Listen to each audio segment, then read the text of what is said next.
घूम मोनेस्ट्री से हम चल पड़े Japanese temple and peace pagoda की ओर।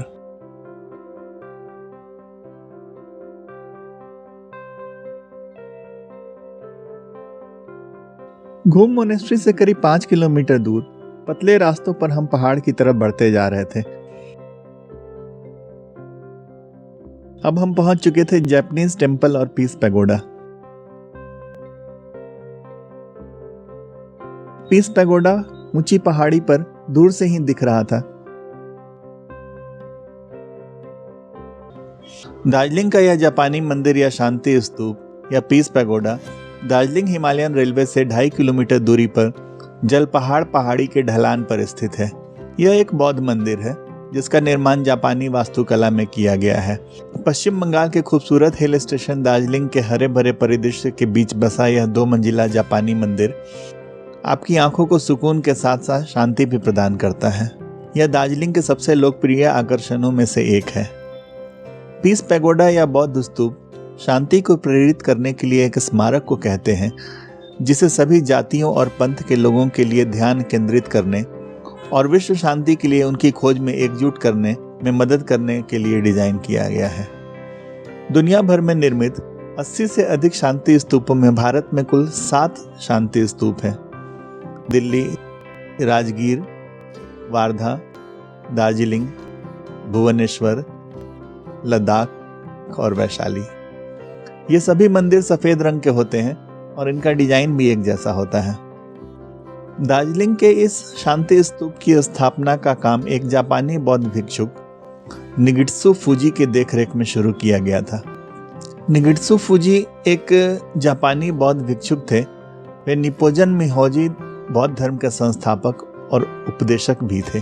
फूजी ने 1931 में महात्मा गांधी के साथ हुई मुलाकात से प्रेरित होकर अहिंसा को बढ़ावा देने के लिए अपना जीवन समर्पित करने का निर्णय लिया। उन्होंने 1945 में हुए हिरोशिमा और नागासाकी में परमाणु बम की त्रासदी भी देखी थी। शांति के एक प्रतीक के रूप में उनका पहला पीस पैगोडा जापानी शहरों हिरोशिमा और नागासाकी में बनाया।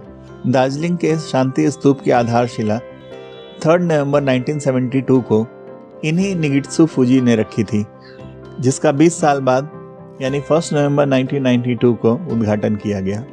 यह 2 मंजिला मंदिर एक पारंपरिक जापानी शैली की वास्तुशिल्प डिजाइन को दर्शाता है। शांति स्तूप में बुद्ध की 4 चमकदार और सोने की पॉलिश की हुई मूर्तियां हैं, जो भगवान बुद्ध के चारों अवतारों को दिखाते हैं। इसके अलावा मंदिर की दीवारों में बलुआ पत्थर से नक्काशी की हुई है, जो गौतम बुद्ध के विभिन्न चरणों से अलग अलग कहानियों को दर्शाती है। प्राचीन परिवेश में बना साधारण सा सफेद रंग का जापानी मंदिर एक खास तरह का आकर्षण लिए हुए लोगों को अपनी ओर आकर्षित करता है। दार्जिलिंग के पैगोडा की ऊंचाई 94 फीट है और इसका डायमीटर 75 फीट है। यह दार्जिलिंग के जल पहाड़ियों की ढलान पर स्थित है। इसके शीर्ष से कंचनजंगा की चोटी सहित दार्जिलिंग परिदृश्य का मनोरम दृश्य दिखता है। दार्जिलिंग में घूमने के लिए यह सबसे अच्छी जगहों में से एक है। मंदिर के प्रवेश द्वार पर पहुंचते ही 2 स्वर्ण रंग के शेर पर्यटकों का स्वागत करते हुए मिलेंगे, जो पर्यटकों को मंदिर के अंदर प्रवेश करने के लिए आकर्षित करते हैं।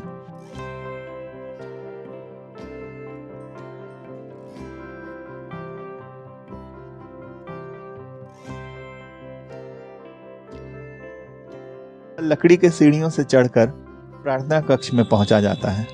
मंदिर रोजाना सुबह 4:30 बजे से शाम 7 बजे तक खुला रहता है। मंदिर में प्रवेश के लिए कोई शुल्क नहीं देना पड़ता है। प्रार्थना का समय सुबह 4:30 से 6 बजे तक और शाम 4:30 से 6:30 बजे तक है। मंदिर के अंदर घुसते ही आपको एक बड़े प्रार्थना घर में स्थापित बुद्ध की प्रतिमा नजर आएगी। मंदिर का चमकता हुआ जीवंत परिवेश खूब सारे बौद्ध देवताओं के चित्रों के साथ हर बार पर्यटकों का ध्यान अपनी ओर आकर्षित करता है। आप मंदिर में होने वाले प्रार्थना सभा में भी हिस्सा ले सकते हैं, जो दिन में 2 बार आयोजित होते हैं। प्रार्थना के दौरान एक बौद्ध पंडित या गुरु वहां रखे ड्रम को बजाते हैं। एक पर्यटक के रूप में आपको इस जापानी मंदिर में बौद्ध पूजा की एक झलक मिल जाएगी। जापानी मंदिर के दर्शन होते ही आप मंदिर के पास में ही स्थित शांति पैगोडे की ओर बढ़ेंगे। दार्जिलिंग में बसा यह शांति पैगोडा एक बौद्ध स्तूप है, जहां भगवान बुद्ध की मूर्तियां रखी हुई हैं। यह अलौकिक शांति और एकता के विचार को भी बढ़ावा देता है। इस शांति पैगोडे में भगवान बुद्ध की 4 मूर्तियां स्थापित हैं, जो बुद्ध के अलग अलग अवतारों का चित्रण करते हैं। पैगोडा के चारों ओर चक्कर लगाकर आप बुद्ध की जीवन कथाओं के बारे में जान पाएंगे, जिनका चित्रण पैगोडा में नक्काशियों के द्वारा किया गया है। शांति पैगोडा की यह रचना समानता, विश्व शांति और अहिंसा को दर्शाती है। अब जब आप अगली बार कभी पश्चिम बंगाल के इस हिल स्टेशन दार्जिलिंग की सैर पर जाएं, तो इन खूबसूरत और अद्वितीय रचनाओं का दीदार करना बिल्कुल भी ना भूलें। निर्मल परिदृश्य के बीचों बीच बसे इन बौद्धिक मंदिरों का दर्शन करना अपने आप में ही एक अलग और खास अनुभव होगा। अशोक चक्र से मिलता जुलता चक्र मंदिर के दरवाजे के ठीक ऊपर दिखा, जो हमारा स्वागत कर रहा था। मंदिर पहुंचने पर 2 पीले रंग के बड़े बड़े शेरों ने हमारा स्वागत किया। हमने भी उनका अभिवादन स्वीकार किया और उनके बगल में खड़े होकर तस्वीरें खिंचवाई।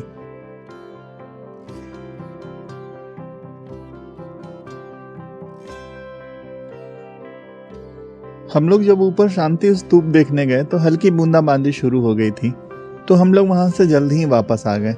हम लोगों ने वहां तस्वीरें खिंचवाई।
दीवारों पर ब्लैक एंड वाइट और कलर और दुनिया के अलग अलग और भारत के भी अलग अलग जगहों के बौद्ध स्तूपों की तस्वीरें लगी हुई थी।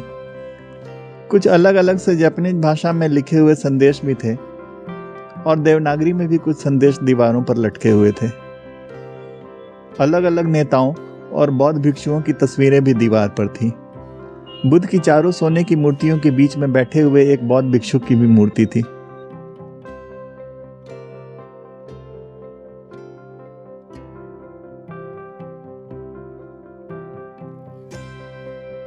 हॉल का माहौल बिल्कुल ही शांत था। शायद ज्यादा पर्यटक यहाँ अभी नहीं पहुंचे थे। हमने वहां फोटोग्राफी की भगवान बुद्ध के सोने की प्रतिमा के सामने।